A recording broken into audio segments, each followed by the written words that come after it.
take you on this long journey.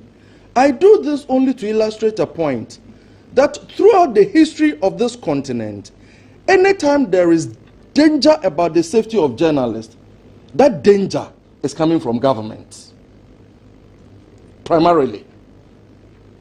And so when we come into Ghana of today, when it is the government, it is the Minister for Information who is leading the charge for the protection of journalists, for the safety of journalists, it is as unusual as it is progressive, innovative, and forward-looking. And I think we should put this on record. We do not know of any country where the government itself decides that I want to make priority the question of the safety of journalists. What we know is that governments tend to be very defensive when questions of free expression are raised. And so we are particularly happy for this movement. I would want to conclude by just saying that our meeting here is the art of the possible, because it follows a long series of consultations and dialogue that the Honorable Minister facilitated. The project on the safety of journalists had emanated from them, and then they handed it over to the National Media Commission because, in their review and consistent with our belief, the Constitution had entrusted the Commission with the big responsibility of promoting the freedom and independence of the media. We want to thank the ministry. We want to thank our colleagues in the GJA, Primpag, GIBA, UNESCO Ghana office is here. And we can tell ourselves together to say, together we made it. But let me now come finally to the police.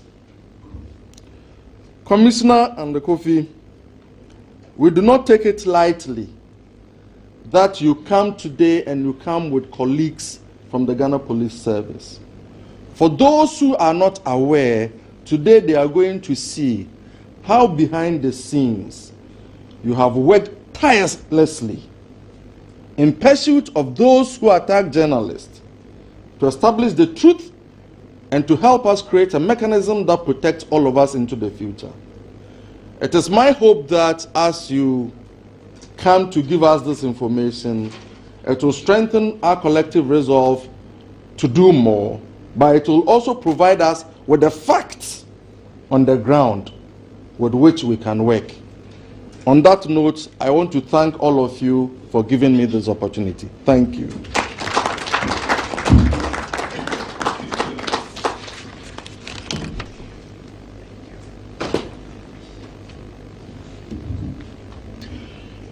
Thank you very much, Mr. George Sapong. And our next speaker, you are billed for 5 minutes. I'll hold you to the 5 minutes. I made an exception because of my own personal biases. When George Sapong speaks, I want to listen and listen. Because I've come to acknowledge, even beyond the shores of Ghana, how much he is helping the world in terms of these matters. So we have the right people in this room. Let's now welcome for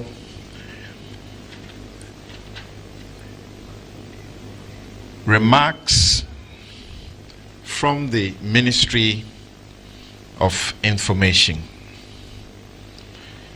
And giving the remarks on behalf of the Chief Director is the head of the PPBME, Mauli Segbefia. Mauli.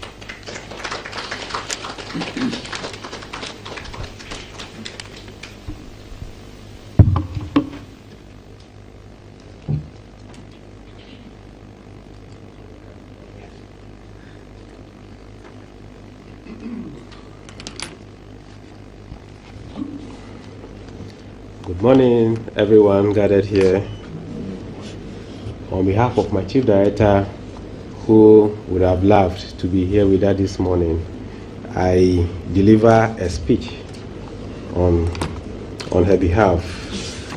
And so any word I say is actually coming from my chief director. I am only a servant here to deliver what she has put together. So the chairperson of the National Media Commission, the Director General of the Criminal Investigation Department, the representative of the Chief Justice, the Secretary General, the Ghana Commission for UNESCO, and I mean the rep, the president of the media associations, the Executive Secretary of the Media Foundation for West Africa, all our invited participants, our dear media personnel, distinguished ladies and gentlemen, good morning. So like I said, this is coming from my chief director. Let me also add my voice in welcoming you to this important forum, which seeks to bring together all the stakeholders to account to the general public how we have fared as a nation in implementing the framework for protecting journalists in our country. To begin with, let's acknowledge the progress we have made as a nation in strengthening the foundations of our democratic society, notably within the realm of our media. We have worked towards creating a more open media landscape, witnessing the proliferation of television, radio, newspapers, and several online portals. We have also repealed the criminal libel laws and in recent times enacted the right to information law in our commitment to combating public corruption and ensuring free speech as well as universal access to freedom and justice. Despite our progress, journalists still face challenges and threats in the course of their work, raising concerns about their safety. I cited the data from UNESCO on this matter, and the statistics are alarming. From 2010 to 2020, nearly 1,200 journalists lost their lives globally. In 2022 alone, 86 journalists and media workers were killed, underscoring the risks they face. And here we want to see that Ghana has not been immune to some of these statistics. So, in response to this, the National Media Commission, working with the ministry and other stakeholders, inaugurated the Office of the Coordinated Mechanism for the Safety of Journalists in May 2021. This initiative, which forms part of the broader media support programs of the ministry, seeks to ensure that the office utilizes what we call the UNESCO's framework to foster a vibrant media landscape, uphold press freedom, and align with the SDG 16. The UNESCO's framework, endorsed by the UN, encourages us to use a multi-stakeholder approach to comprehensively address what we call the 3 Ps, i.e., prevent violence against journalists, protect journalists in danger, and prosecute the perpetrators. In line with this, the office established serves as an accessible platform for journalists to report incidents, seek protection, and pursue justice in cases of intimidation and harassment. And we must say that the office was quite successful in providing a well-coordinated resolution to the cases involving Caleb and Zoe of City FM and TV against the National Security Ministry. Ladies and gentlemen, please pay close attention as I outline the foundational pillars that constitute this UNESCO's framework. They include the following. Under Pillar 1, broadly called the advocacy pillar, which includes conducting public education to emphasize the importance of a safe and responsible media environment in Ghana. We also have Pillar 2, involving generally investigation having a mechanism in place for validating attacks and threats. Under Pillar 3 is called the intervention to prevent attacks on journalists, ensuring their protection and pursuing legal action against those involved in such incidents. Pillar 4, I believe that is why we are here, accountability and publication on safety of journalists. As we are all aware, various activities have been implemented under the pillars mentioned above. For example, under advocacy, the National Media Commission has been involved in training and awareness creation. Other stakeholders, such as the GJA and many others, have always advocated for safety. The ministry has also been at the forefront of advocacy and training. In particular, the ministry, working with the Independent Committee and UNIMAC, initiated a media capacity enhancement program with modules tailored towards some of these specific issues.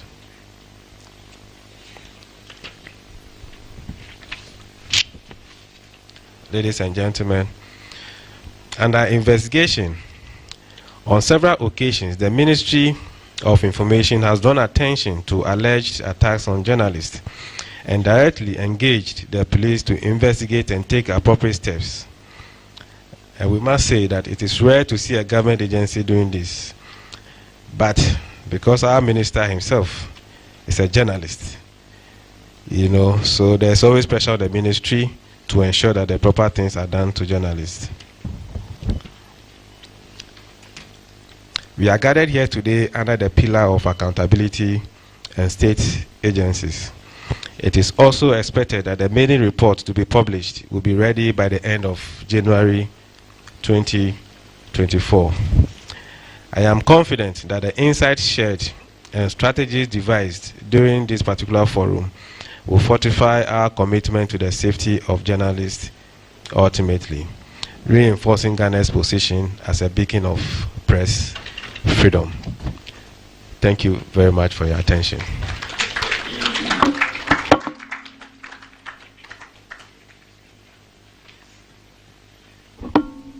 Thank you, Maoli.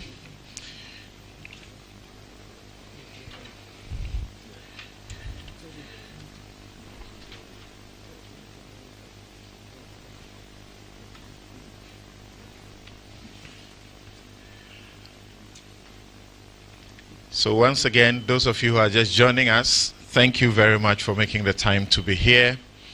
This is the 2023 Accountability Forum, and the ministries, I don't know if they are comfortable with me saying so, the ministries, coordinated mechanism on the safety of journalists is what we are here to make some assessment on one of the pillars, as already mentioned, creating a conducive environment for the practice of journalism in Ghana, the role of stakeholders.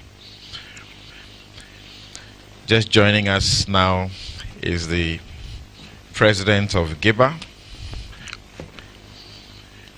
Thank you very much for making the time to join us. Before he came in,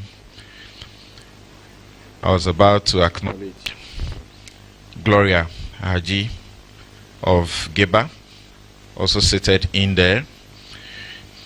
And I was under the impression that you'll be representing the president. So if the CJ is present here in our midst, then it's important that the GIBA should be present in their full force. Thank you very much. We also have in our midst Commissioner of Police, Mr. Paul Manley-Awuni, who is Director General, National Patrol Department.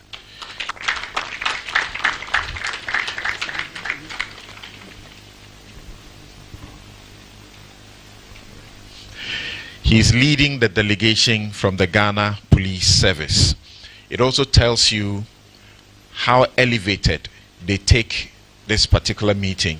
Not only the police, the judiciary, also key stakeholders, and GIBA represented in the manner we find them. Of course, as for the NMC, they are sort of the engine behind this particular vehicle.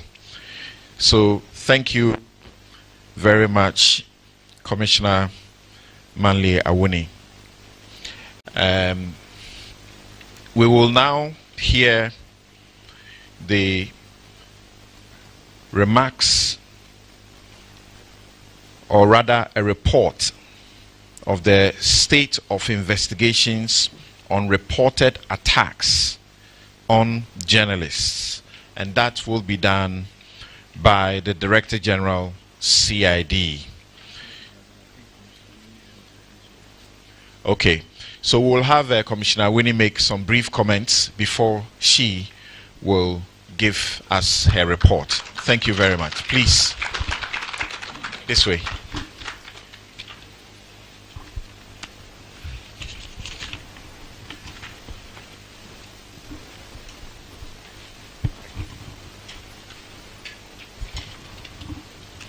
Thank you, MC. Mr. Chairman, Honorable Minister of Information, representative of Her Ladyship the Chief Justice, my sister, Commissioner of Police, Faustina Ando-Kofi,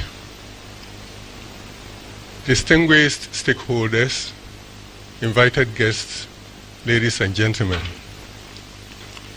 I bring you warm compliments of the Inspector General of Police, who had intended to personally attend this morning's important forum, but was prevented at the 11th hour from doing so by an equally important national assignment. He has directed me to convey to you season's greetings and to wish you a fruitful deliberations. Mr. Chairman, somewhere in June this year, the Ministry of Information wrote to the Ghana Police and requested that we report on all cases of attacks against journalists across the country. We launched an investigation, wrote a report, and sent it to the ministry. Somewhere on 10th August, again this year, they followed up that initial request with an invitation to a meeting at the ministry. And at this meeting, 13 incidents of alleged cases of attacks against journalists were tabled and were to work together to find out how we can protect journalists and ensure their safety, and also to coordinatedly work together, find out how we can resolve those cases, and then finally, generally work together and see how we can prevent such future occurrences.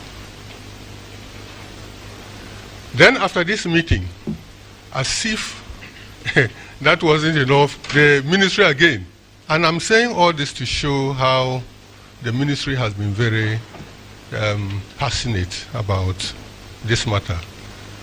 Again, they wrote to us on 29th of August.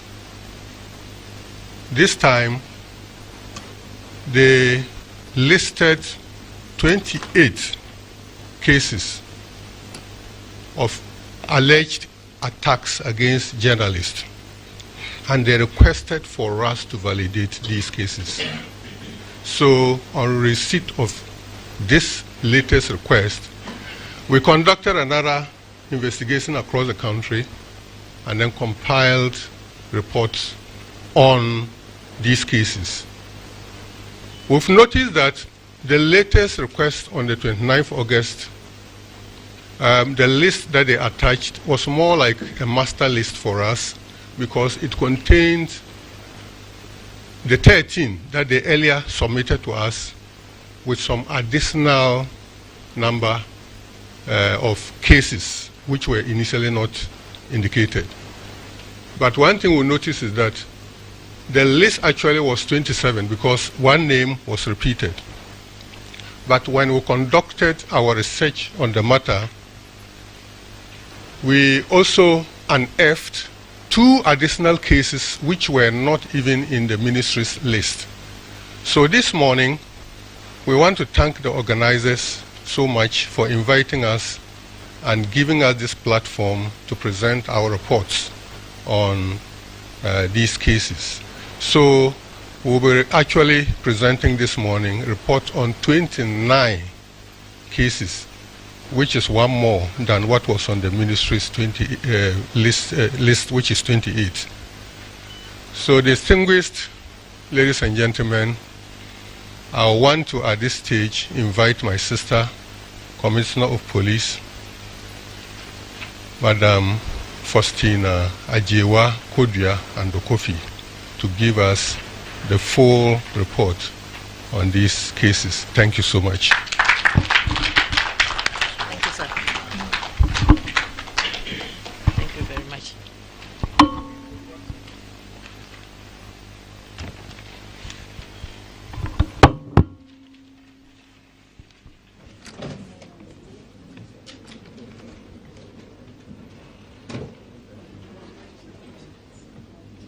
Should I come this way?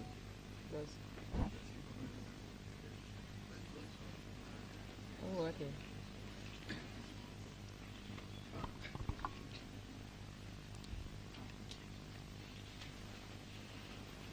Honorable Chair, please permit me to stand on the existing protocol already established to present to you the state of investigation into alleged attacks on journalists to you.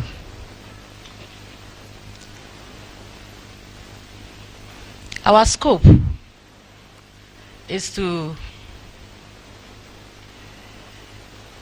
update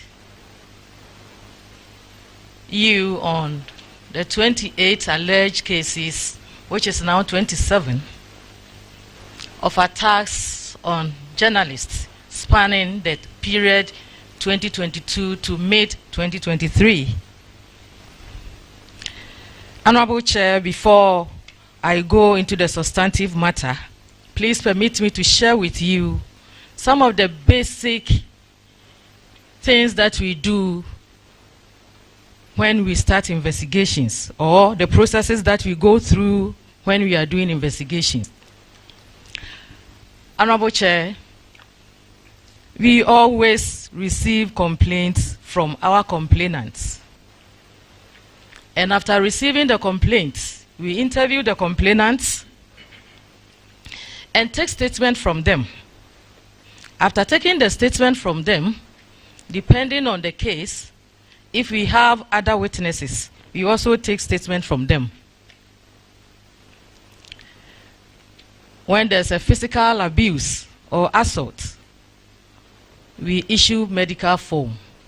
And even if you complain of something that we cannot even see physically, we actually issue a medical form to you to go to hospital for the doctors to actually give us a report as to the condition. We also visit crime scenes when there's a need to visit the crime scene. After visiting the crime scene and analyzing the results, we normally do arrest. And here I must say that at times we will do the arrest before we even start the case, depending on the nature of the case. For instance, if the person is running away from the country and the person is at the airport, we cannot wait to go through all these things before we do the arrest. So we normally arrest before we start going through all these processes. Yes, when we arrest the suspects, we actually interrogate them and take statement from them and their witnesses, if any. We also need the cooperation of the parties, both the suspects and then the complainants. We actually need them to support us in our cases, because some of the information that we work on will come from our parties, especially our complainants, who are always our principal witnesses. After investigations, and if there is sufficient evidence to go to court, we normally prepare our dockets and go to court, or we prepare the dockets and send it to AG's office for advice.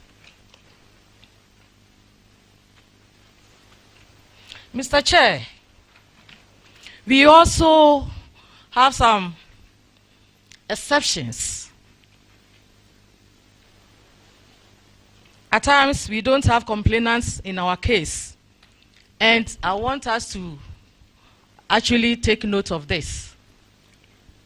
We can always do police investigations without complainants. And some of the examples are that when we see videos of persons committing offenses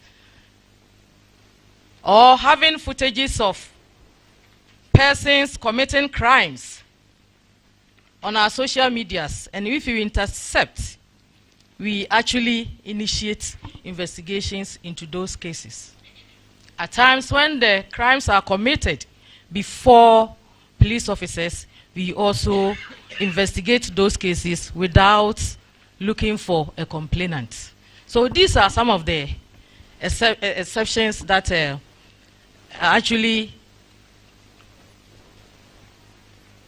we actually investigate those cases when we don't have suspects or complainants in those cases.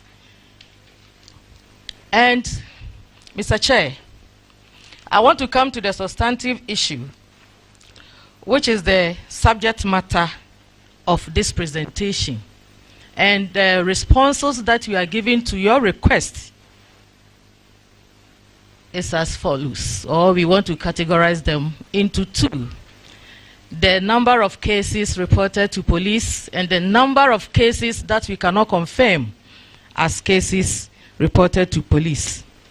As my boss said, we received 28, and in the course of our compilation, we noticed that there are indeed 27, not 28.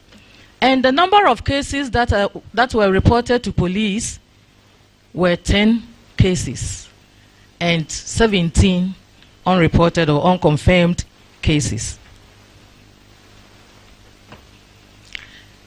So we want to deal with the number of cases that were reported to police. In fact, the 10 cases that were reported to police, 5 are under investigations, and 5 have been concluded.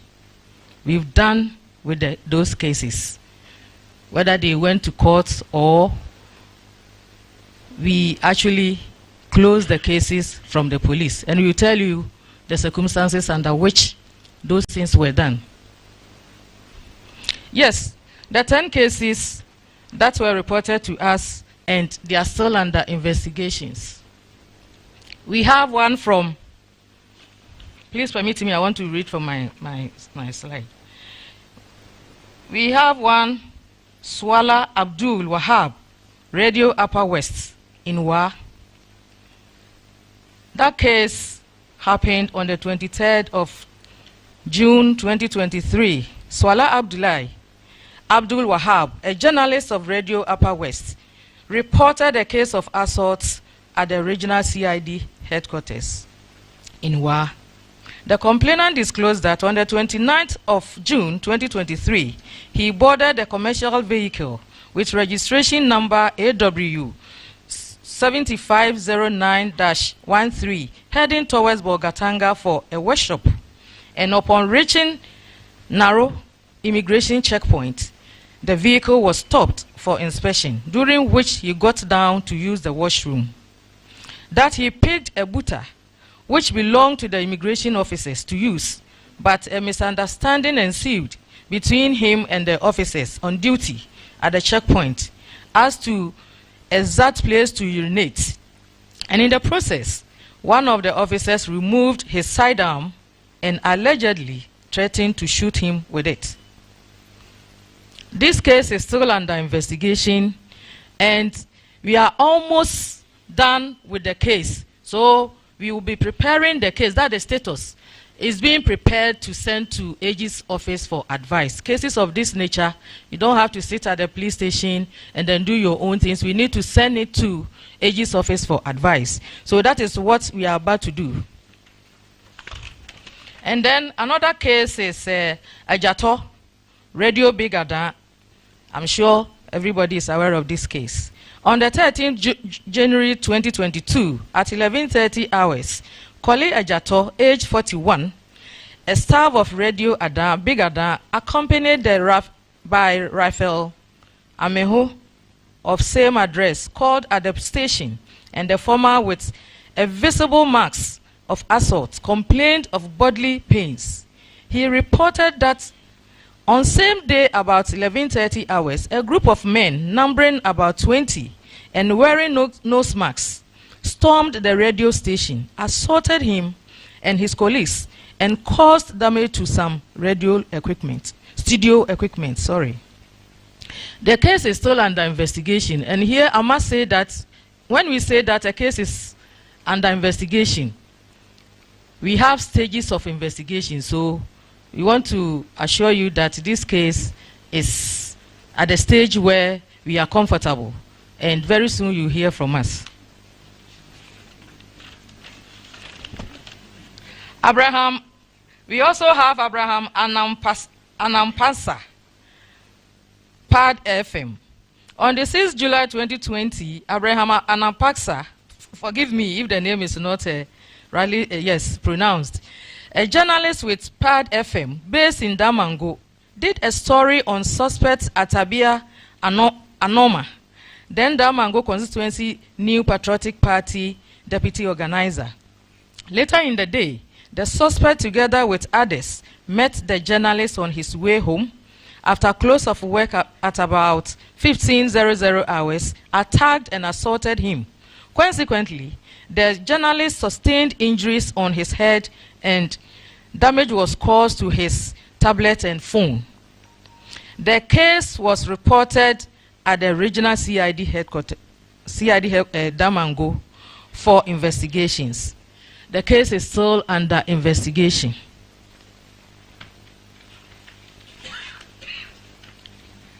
Eric Nana Jetua, Connect FM, Takrady. On 3rd February 2022, the Charlie SWAT team from Accra arrested to the regional CID 2nd D suspect Eric Jetua with a black Huawei 9 phone. That's while the team was on duty within the metropolis, and whilst having their lunch at God is Love, Choba, one of the officers spotted the suspect hiding in an obscured place, taking photographs of the police officers and their vehicle, which had some suspects on board. The police demanded for the said mobile phone used in taking the picture, but Eric refused to hand it over, hence his arrest. Subject was later identified as a journalist with Connect FM in Takrady. He was released on police enquiry bail, and his phone was handed over to him. Case under investigation.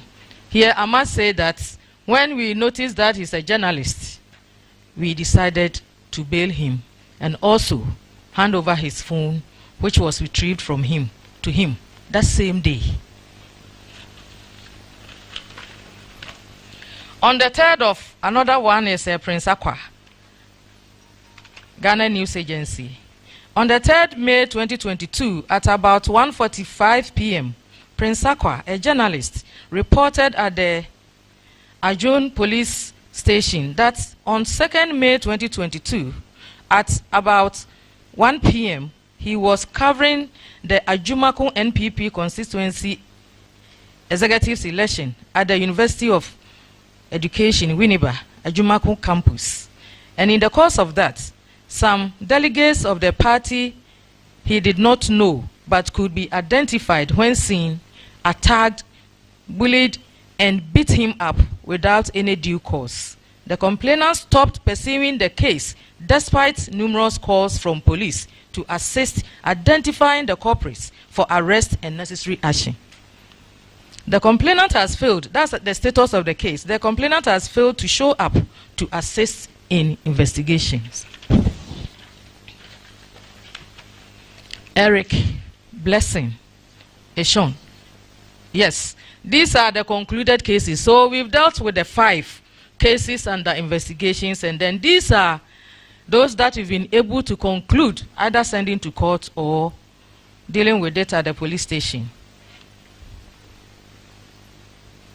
On the 16th May 2022, in fact, the first one is Blessings Eshon, alias Osofo Blessing, Nana Jefo, Benya FM.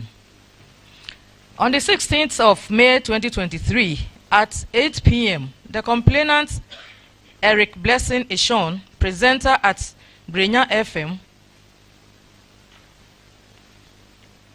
and the second complainant, they are all at Elmina.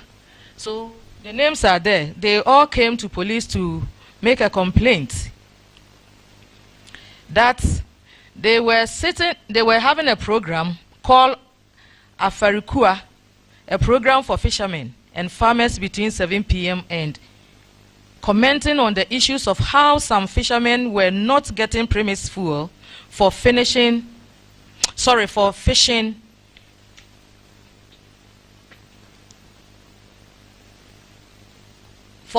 while others without canoes rather get fuel. The accused persons, Isaac Opari Ekins, alias Jache, Michelle Asabre, and Anthony Eshen, alias Konfo, went to the studio, disorganized the studio, and then assaulted the complainants for mentioning their names in the program. The accused persons were arrested on the same day and charged for unlawful entry, conspiracy to commit crime, and unlawful damage and assault. They were arraigned before Circuit Court 1 Cape Coast, and the case went for full trial, and the accused persons were acquitted and discharged. On the 13th May 2022, the Tema Regional Police Command received a petition from Dr. Daniel Macaulay, alias McDan, the CEO of Electrochem Ghana Limited, through Bernard Colley, his administrator, to the effect that on the 8th of May 2022, accused Noah Na Dame of Adan Radio published false news about him, that's Daniel Macaulay, on his Facebook wall. That the news posted attached the photograph of Dr. Daniel Macaulay, thereby putting his life in danger without the community where his company undertakes his projects. The status of the case: the accused died in the course of his trial. On the 25th September 2023, a copy of his burial certificate was filed at the court.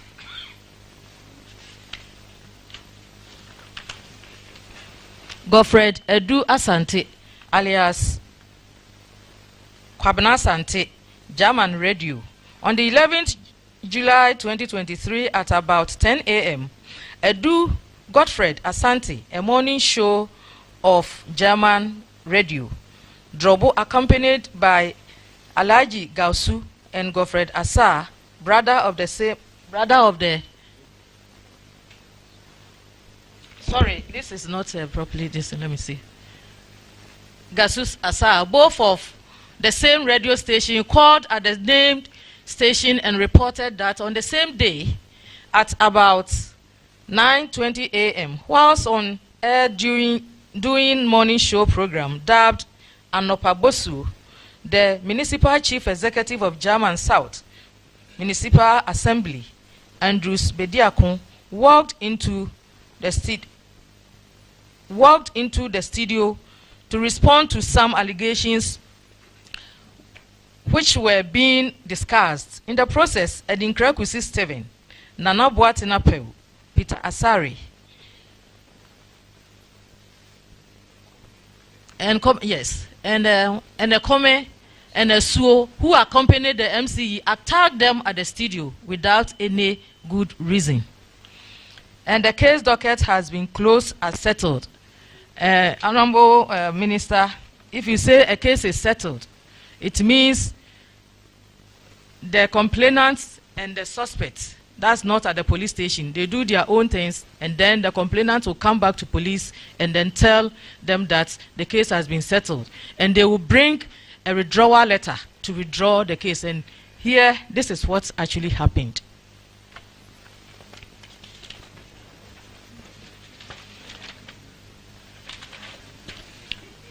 Honorable Chair, this is one of the cases that on our own, we also saw that it was reported to us and it has been dealt with. And we want to share with you, on the 3rd of May 2023, Abubakar Sadiq, a journalist at Dagbon radio station in Temali, reported a case of assault and threat of death against suspect Idrusu Hadi and Mumuni Oxman. The complainant indicated that the suspect entered the studio or the radio station whilst he was hosting a program and assaulted him and fled. The status. In May 8, 2023, suspects were arrested for investigation.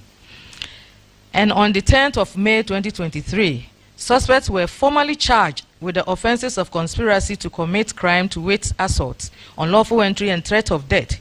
They were arraigned before the Tamale District Court, where they pleaded guilty to all the charges and were convicted on their own plea to a fine of 300 penalty units each, equivalent to 3,600, or in default, serve custodial sentences of 18 months each in hard labor. Fines were paid by convicts.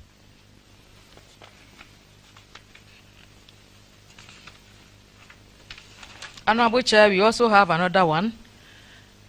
Solomon Amankwa, Ahoto FM Takrady. On the 3rd January 2022, at Sekendi Police Barracks, around the hours of 0300,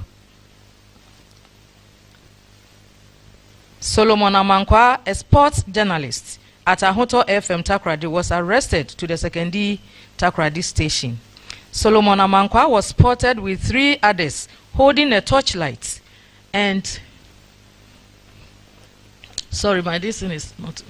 holding a torchlight and allegedly trying to break into and steal from a parked vehicle within the Sekendi Police Barracks. In the course of arresting them, he resisted arrest, which led to a scuffle between the two. As a result, he sustained a cut on the mouth.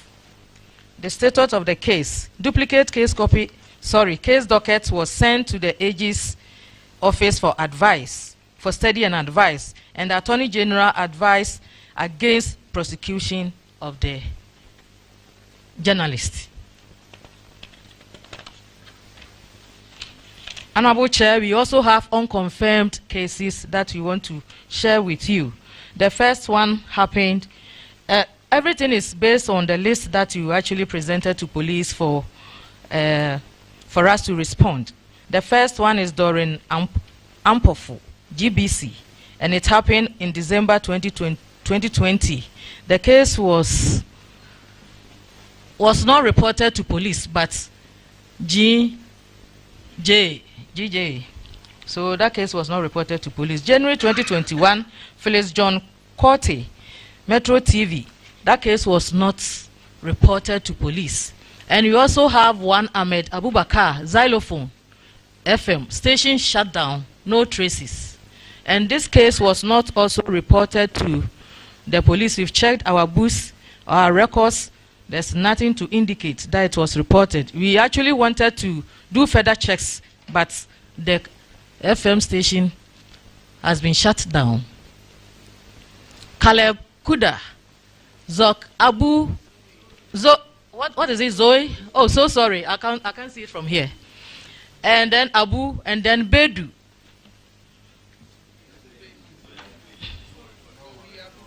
Oh, it's the same name. Sorry.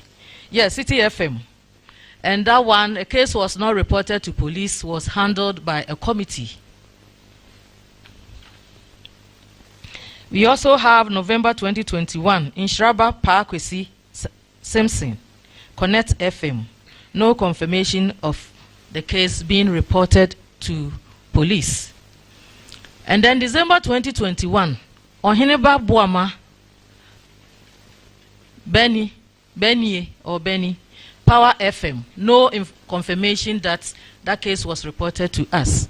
We also have Amenga Etigo, freelance. That case was also not reported to police, and it happened in February 2022. Derek Adote, that one May 2022, Metro TV. That case was also not reported to police. May 2023, Augustine Ahiagbo, Angel FM, no traces of complaints received by police. We also have Nicholas Osei Owusu, May 2023.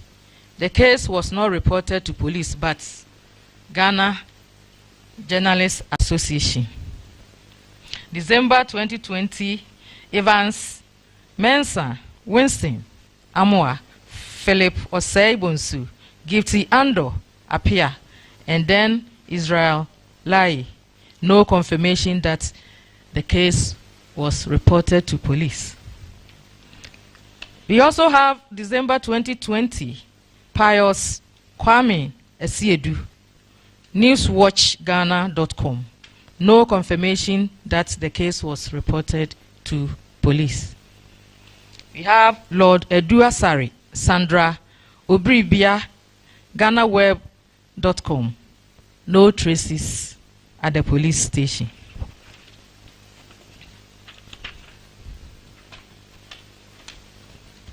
Honorable Chair, we also have Osei Kwejo from Pure FM. That one happened, the incident happened December 2020. That one too, police cannot confirm that it was reported to us. January 2020, Magbadara, Romanus, Tizar FM. That one too, police cannot confirm that it was reported to us. We have February 2022, Pabna Bobie Ansa, Accra FM. That one too, the case was not reported to police. We cannot confirm, actually, that it was reported to us. March 2022, Michael Edu, Media Foundation for West Africa. No confirmation that the case was reported to police. We also have Captain Smart of Onia FM. That one too happened in June 2023. No confirmation that the case was reported to police. Honorable Chair, after going through all the 10 cases that we actually handled, we have some observations that we would like to share with you. The first observation was in our course of investigation. Okay, some observations were made, and these are some of the alleged attacks did not occur in the line of duty as journalists. So here we want to say that it was not in the course of doing their journalism that those offenses occurred. And then the second one is, even while on duty as journalists, you also notice that some of them were not having any identification to indicate that they are indeed journalists. We also observed that not all of the cases were reported to police for investigations. And here we also want to say that even though they were reported to their mother associations, at least the association should have taken it up to report those cases to police. So, for example, out of the 28 cases of alleged attacks on journalists cited on the ministry's list, only 10 of them were reported to police. So we want to put it on record that these are the cases that we can confirm that they were reported to police. I'm not done yet. Thank you very much. Thank you very much. So bringing this into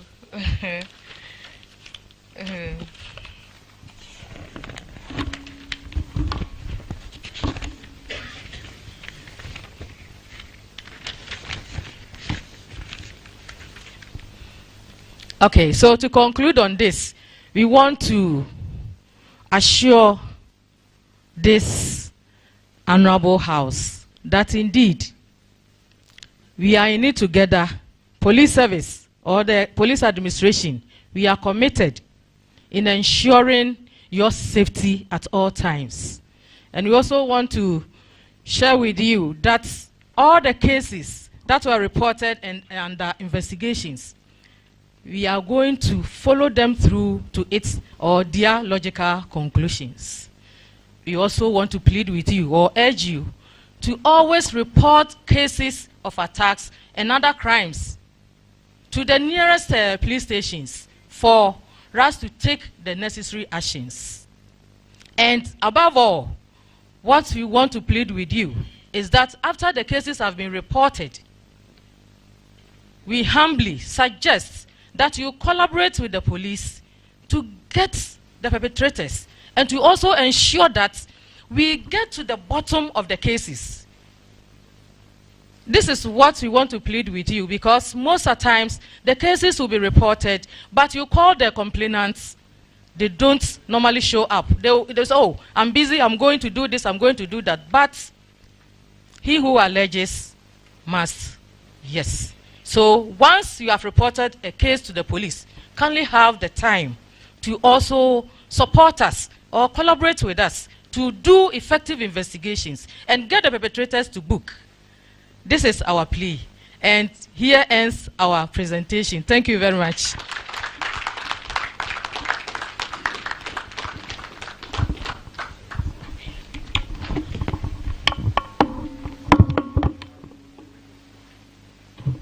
Thank you very much. Please, let's have our high table reconvene.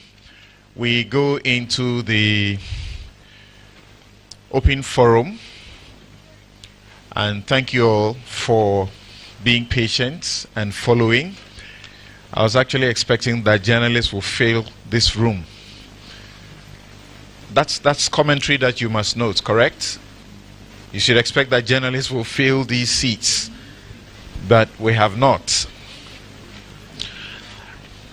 Now, as we listened, some of us could identify certain gaps, but this is the forum where those will be discussed. You will also have the opportunity to make some of your comments, because on the 13th of July 2021, the Multimedia Group wrote a formal petition against the threat against Erastus Asare Donkor, and that was submitted to the police at the police headquarters. The Erastus was invited. I, as his lawyer, led him there for the processes to commence. It was taken to Kumasi first and then forwarded to Accra. So if within the police headquarters they are unable to trace and confirm this, that for me is a problem. But we all must acknowledge one thing, which we continue to tell journalists. When the attack happens or the criminal offense happens, your first thing is not talking in the media. That's not your first thing. So many people don't report. So who do you blame about that? You talk and talk and talk and you don't report. What do you expect to happen? All right, thank you very much. The GIBA president, I acknowledged him. Cecil Sunkwa Mills, thank you. Gloria Haji is also here from the GIBA. As for the National Media Commission, it looks like the whole house is here. I'm seeing almost like the whole National Media Commission, Gabriel Bosompem, Alex, Paula, everybody else appears to be here. Thank you also very much. Just spotted a mentor, the Venerable Kweku Sechiado. Thank you very much for making time to join us here.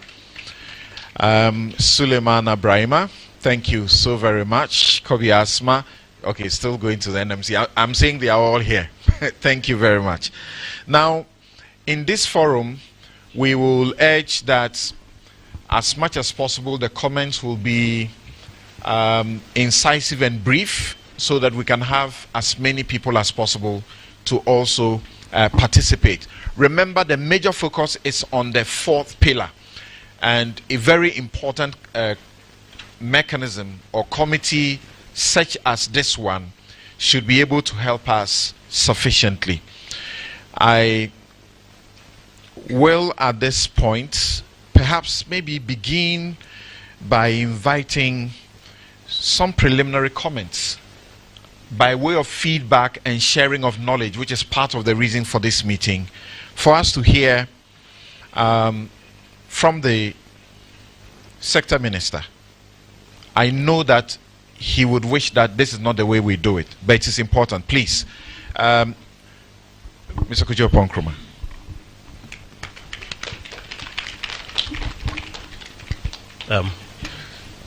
Samson, thank you, and I think you are right. I am an observer, observing what is being presented to us.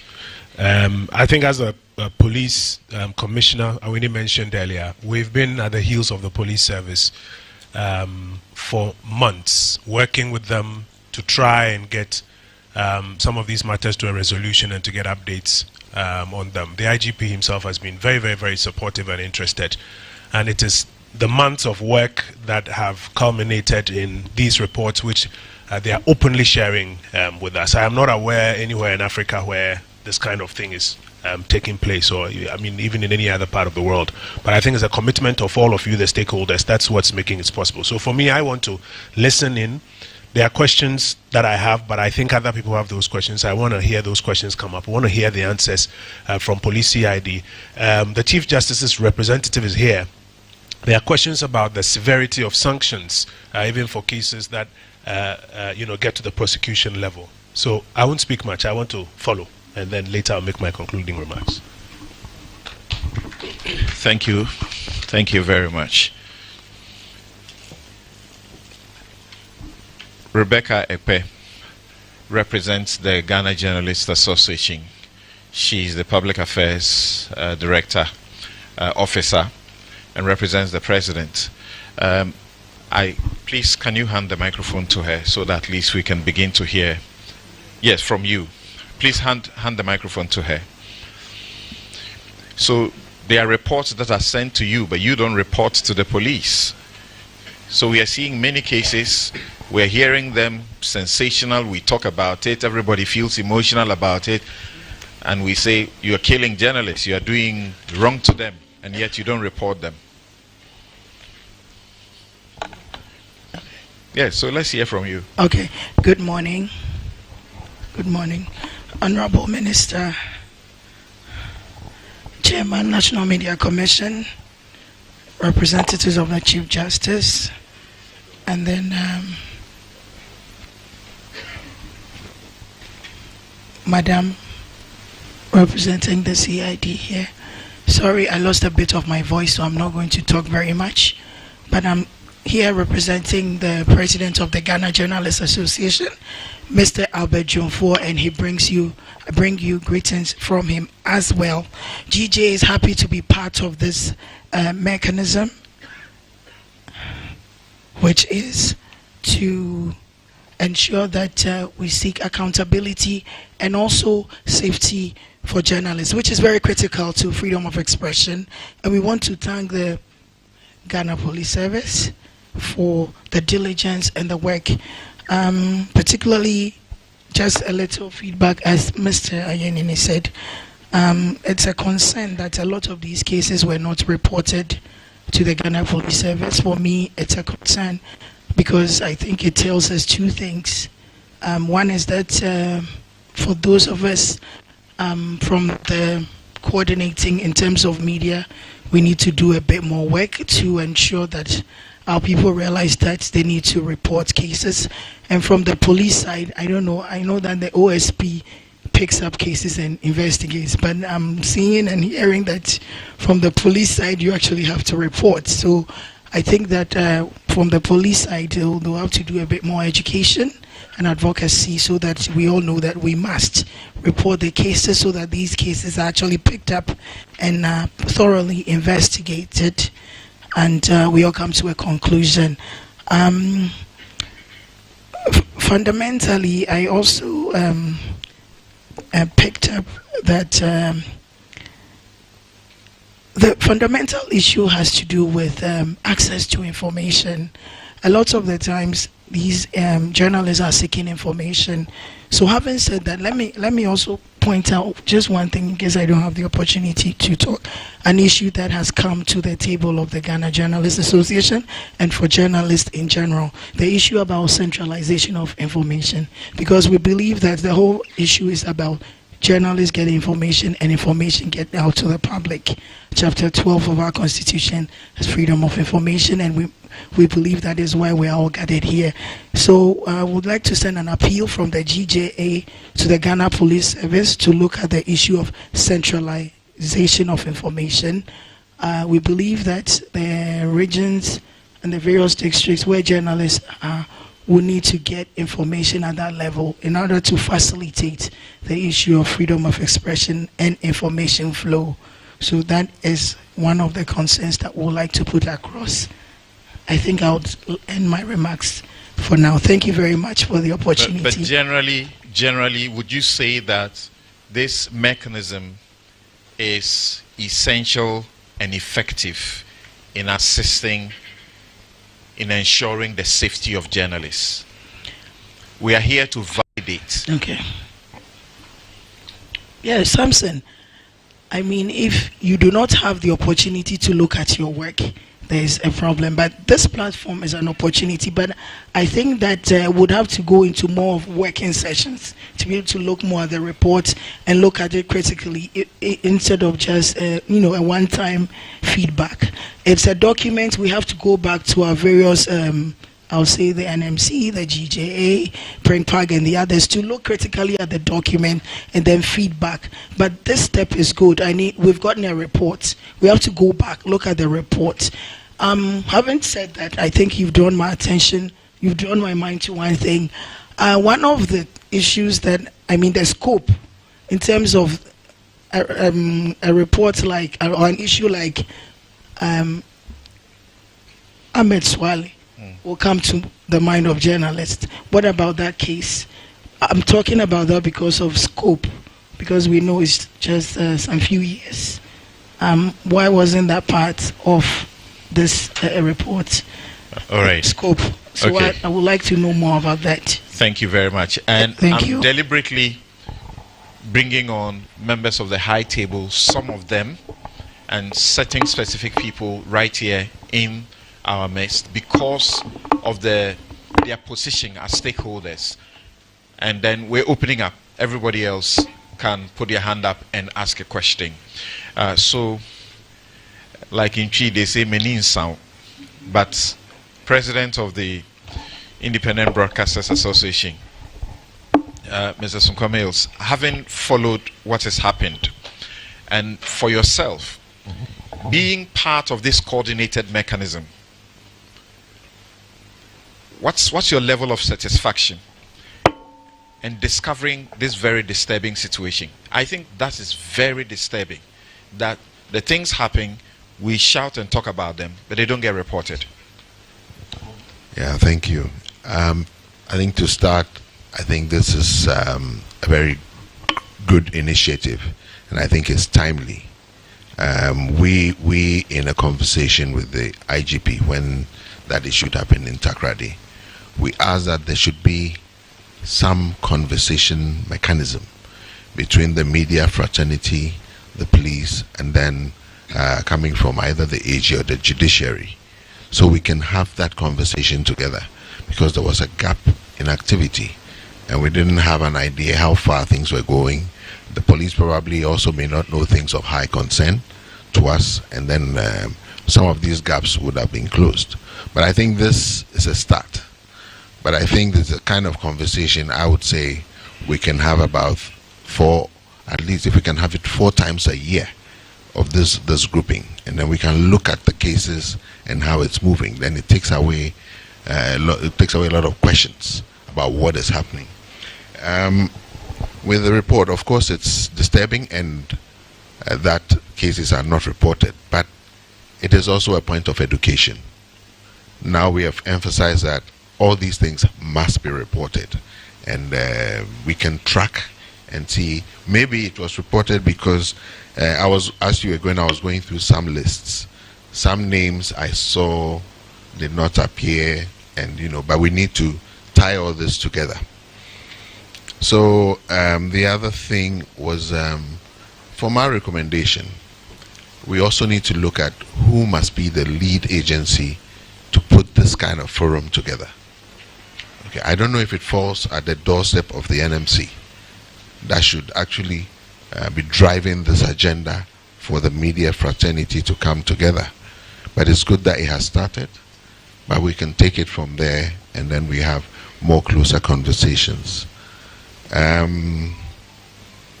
One of the concerns is also the duration, but I know with police work, they also know, but for us, we would wish it is timely.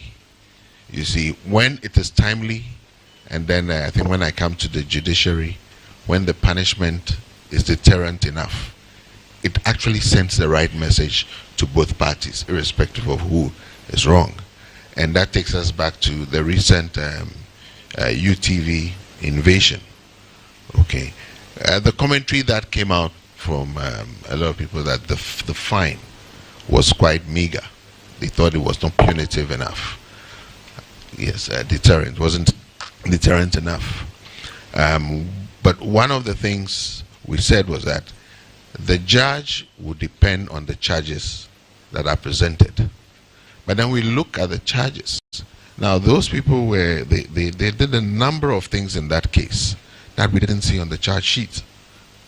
And you find there was another case that Madam mentioned in her report, which showed unlawful entry. There were a number of things that happened in the similar way for the UTV case. But in the UTV case, we don't know why we saw very few and subtle charges. And so it reflected on the punishment.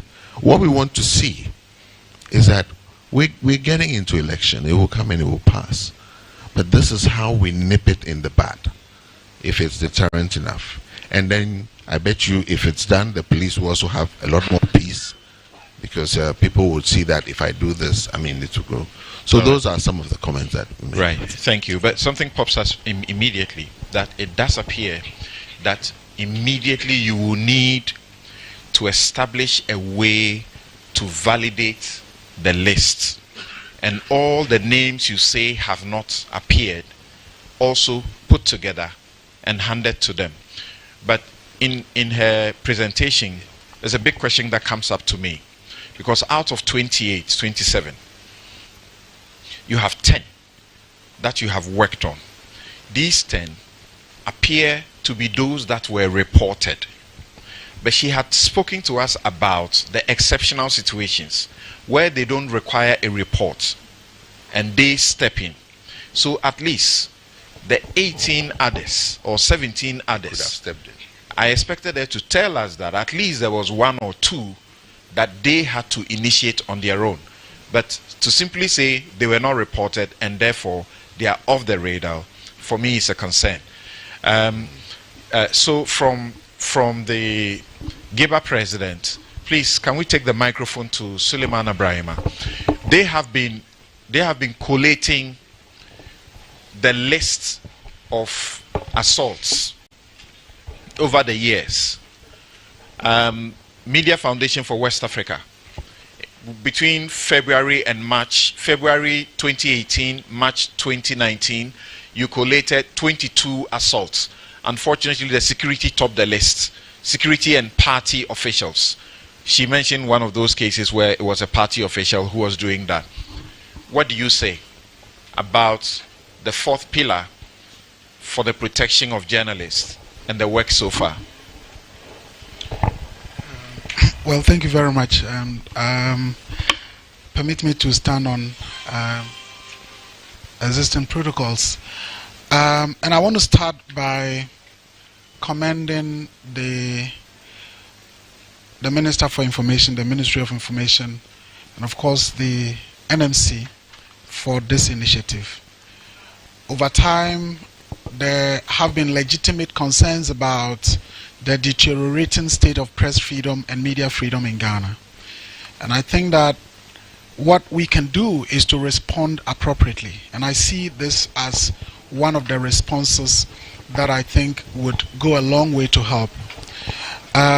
Indeed, I work across West Africa, and by that work I get to intervene and engage in a number of international processes.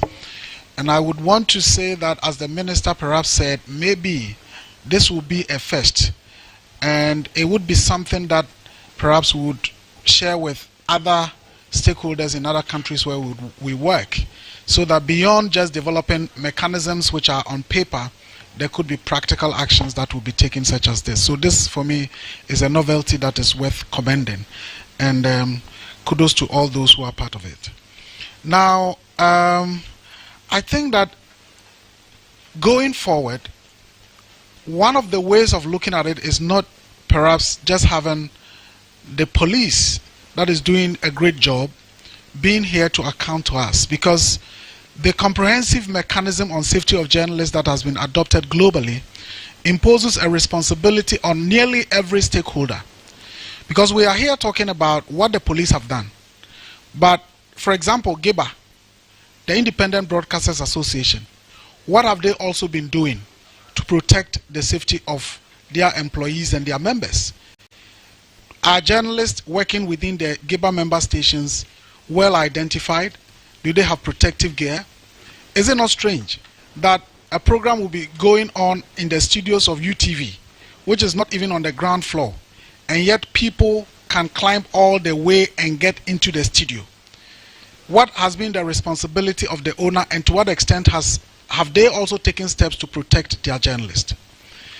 The judiciary also have a responsibility. In fact, there is one case that happened in the 2020 elections. In fact, the allegation is that the guy was shot by someone who is with national security working at the presidency. The matter was taken to court, and for almost 2-3 years now, we are told the judge is sick, and therefore the guy is living with his fate, bedridden almost every time, and nobody is listening to him. So the next time we convene like this, I think it is also important to hear from the judiciary. What steps are they also taking on matters related to the safety of journalists that are brought to them? The other thing is even media organizations themselves, and the question about whether they report the incidents or not. And we have had a personal case where some 3 journalists at Media General, were abused. I think it was MPP or NDC headquarters. We then decided to petition the police, filed a formal petition. This is about 4 or 5 years ago. Went to the police headquarters, and we are told that, look, the people that you are fighting for themselves have not reported the matter. And we can only follow through this matter if the victims or the folks who are involved are themselves interested. 2014, there was this incident involving Sandogbe and a journalist at GBC. The matter, was all over. But it was never reported to the police, and therefore the police perhaps couldn't have just on their own stepped in. The other thing is also the state, in terms of the state in the context of the government directly, not the police, and his own actions, any actions when it comes to the safety of journalists. And that perhaps is maybe more of the Attorney General. Because this Noah Adame case, Noah Adame, who unfortunately passed away, and the harassment that he went through, and we know who, it involved a case, Magdan, Electrochem, and so on and so forth. This was a case of defamation, reported. The matter was ongoing. The guy was detained for 2 weeks. And before we realized, it became the Republic versus Noah Adame.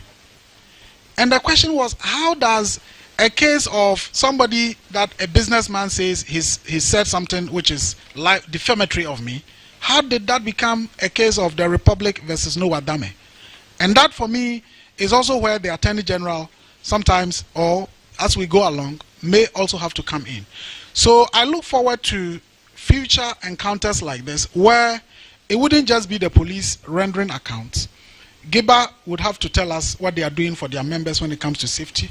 The GJA, the NMC, CSOs like Media Foundation for West Africa, of course the police, and then the other agencies, including the UN agencies, because my friend Hamid from UNESCO is here. It's a comprehensive mechanism developed by UNESCO, and UNESCO and the UN agencies in the country have a responsibility on what steps they have also taken, what resources have been made available to build capacity of journalists and media organizations when it comes to safety of journalists. And so that would be my my comment. Thank you very much. Thank you very much. Please, if you have any remarks, comments, questions that you want to, please, there's a hand over there. Yes, there's a hand over there. And Sulemana refers to the Newswatch journalist who was allegedly, sometimes it's difficult to say allegedly, but I'm a lawyer. I know to say that better. Allegedly shot by Collins Kweku, the National Security Operative, Kola. That's Kwame Pius Asiedu Kwame. So GJA again, Geba, what can we be told about that? What have you done? That's one of your members. Yes, please, your question. Okay, my name is Dominic Nroji. I'm the national organizer of the Ghana Journalists Association. I must say, like other speakers alluded to, this is a novelty. It's something that we've not seen in this country before, and maybe in West Africa, engaging with colleague journalists, I've not had people saying that they've had a forum like this, or the police and stakeholders meeting to have a discussion on something that is important like this for us as journalists. So we commend the Ministry and the National Media Commission for the initiative. But I must say that it is very, very important for us to validate what the police is presenting, because we've also been monitoring at the GJA levels, and some of the names that have been mentioned, the cases have been actually reported to the police. For example, Augustine Ahiabo's case in Ashaman, the case was reported to the Ashaman Police Command, the district police station, and it followed. The police referred the case to ADR, and they went through the process. So it's very strange for us to hear that that case was not reported. I want to find out from the police, do they have a system where if a case is reported, for example, in Ashaman, it can reflect in their system in Accra, where they don't need to maybe write a letter from there referring the case to the headquarters for them to, how do they track all that? Because that will help us to have a comprehensive understanding of how they are monitoring the situation. My question goes to the minister. What's the reason behind selecting the period 2022 to 2023? There have been a number of cases where that we know of. Why have we decided to do the letter you wrote to the police referring them to do just 2022, 2023? Why do we decide to do that? All right, thank you very much. Let me recognize the presence of the Honorable Oboshi Sai Kofi. Thank you very much for making time to join us. Yes, whose hand is up again? There are journalists in this room, and this is about you and your safety. Yes, right. Centralization of information. Rebecca spoke about that earlier. Yes, Madam, good morning, and good morning to you all. You did mention that some, not in the line of their duty, if they go off their way to do something, they're not, I don't know whether you cannot refer to them as journalists. For instance, if a judge decides to go to his farm or her farm, and then some people go and kill him or her, is she still a judge or not? Because as a journalist, you must always sort of track. It doesn't matter whether you have the ID on. Sometimes you may forget your ID in your house, and you are still a journalist. So I want that clarification, so that we know when, how, and where to behave like journalists. Right. So that's to give you indication. If you said they were attacked whilst they were not in the course of duty as journalists, does that mean that you are separating those from the list of journalists who have been attacked? because, like Ameswale's case, he didn't have to sit in his office working to be attacked. And if people actually target you, they are no fools. They won't come to where you're working. They will waylay you and harm you. I think that's the issue. But they can make a distinction between that and people who are journalists but committing fraud, committing pure crime and being dealt with. You know, some of us have had the occasion to talk about that before, and we have been attacked. When journalists have committed fraudulent acts and they are picked up, and we have to talk about the matter as if they are doing the work of journalism and suffering that. But that was clear fraud. Yes, please, any more? Yes, the chairman of the NMC, Yabuedwa Ebuafo. But there's a hand here. Can we take that first? Yes. Please, UNESCO. Please sit where you are. Right.